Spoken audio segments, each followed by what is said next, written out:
Hindi isa, hindi dalawa, kundi isang barangay ang sasala ngayong gabi. Makuha kaya nila ang boto ng mga judges? Kami po ang Indak Bulihan from Bulihan, Silang, Cavite. Ako po si Clentre Ruby. Ako po yung nagbuo ng grupo at ako po ngayon yung choreographer ng grupo.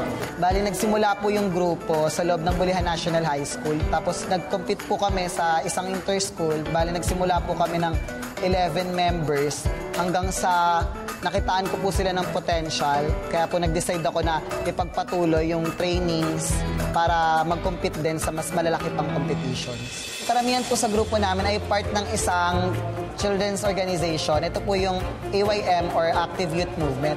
So yung AYM po, isa po siyang organization sa Bulihan kung saan nag-advocate po kami ng child's right at minsan po nagsasagawa kami ng mga iba't ibang activities para sa mga bata. Tulad ng feeding programs, puppet shows, storytelling. So, minsan po tinuturuan din po namin silang sumaya para kahit paano po ma-share namin yung mga knowledge namin sa mga bata.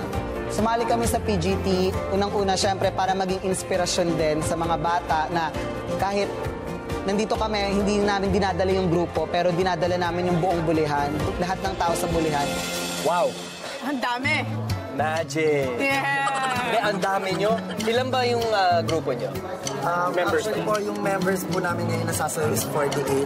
Okay. Pero po, sa panglahatan po, kapag buong team na is umaabot po kami ng grupo namin is 70. Ayos. So, handa na ba kayo? Yes! So, good luck! Yes, thank you po!